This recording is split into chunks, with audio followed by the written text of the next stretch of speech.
Hello,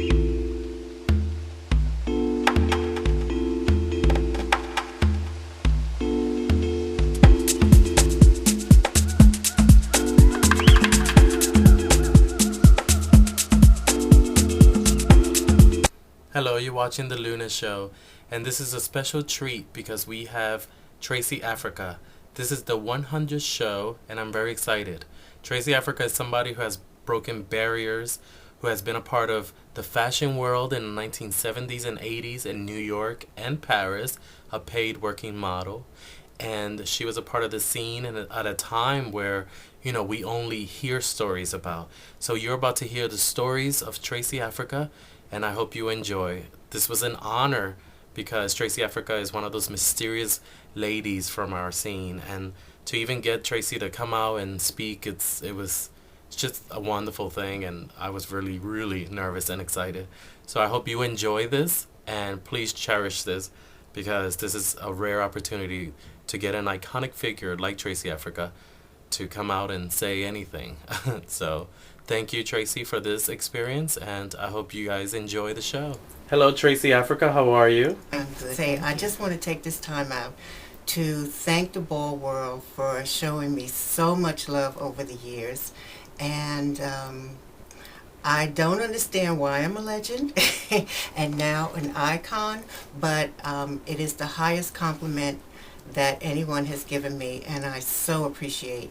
And I appreciate the people who voted for me to be in the Hall of Fame. And as far as I'm concerned, I think that the ladies before me, such as Avis Pendavis, Pepper LaBeija, and Paris Dupree, and Angie Extravaganza, those girls were the trailblazers. So I'm not understanding why I'm here. But thank you for showing me so much love. So, can you tell me a little bit about, because before there were, we've had a lot of beauties over the years in our scene, and before Isis and America's Next Top Model, came out as a female figure, you were already a working paid model in New York and in Paris, and you've worked with fabulous photographers. So tell me a little bit about those early days as a model. The earlier days is I ran into a group of friends in New Jersey, where I live, and they suggested that I should become a model. And I said, okay. And then, so what happened was that they started training me in front of a camera. They started training me how to walk down the runway, and pushed me out there, and so that's basically how I got started. And also in that time, you were either a runway model or you were a photographic model. None of the girls did both. So until later on. Oh, so that was the difference from modeling in the 70s? Yes. Okay. And that's what I did in New York. In New York, I modeled just in magazines, and in Paris, where I lived, I modeled in showroom. So I did showroom work for Balenciaga. Okay. And I know, I'm a photographer as well, and I know Irving Penn was one of the first photographers that you worked with? He was the one that discovered me. What happened was that these same friends of mine told me to go to the Paris Hotel. They were under the impression that it was a fashion show, because I had been also coming into New York and going to the showrooms, to the designers, to see how the girls were modeling. So, it was like lesson training for me. And in order to get into the show, all I had to do was tell them that I was a student at Parsons or FIT. And so they let the students in. So that's how I normally got into the show, to get my lessons. And so the Pierre Hotel on Fifth Avenue is where I met Mr. Penn. There were recognizable black models of the day, and I just followed them in, and I made sure that I was the last one. Everyone loaded up on the elevator, and I was a little bit confused about that because the ballroom was on the first floor. So I just got on the elevator and rode up with them, and they walked into this huge suite, and I kind of like backed up to the back of the line to make sure I was the last one, not knowing what I was doing.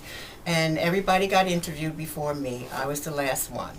And so that's when I met Irving Penn. Mm. And he took a picture, a Polaroid of me, and 2 days later he called me and told me that I was booked for Italian Vogue. It's a 2-day shoot at $1,500 a day. Wow. And what year was that? This was about 71, 72. And that's how that started. And while I was on the set, he was also the one that introduced me to Zoli Modeling Agency, which was the third agency, largest agency in New York City at that particular time. They hired a lot of exotic women. That was their forte.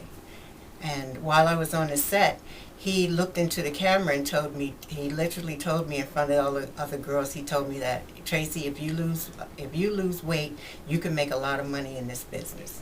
And that's how I got started. Wow. So, and that's an exciting story for me because I love Irving Penn's photographs. He's been photographing and still photographing for years. Exactly. For Vogue magazines all over the world.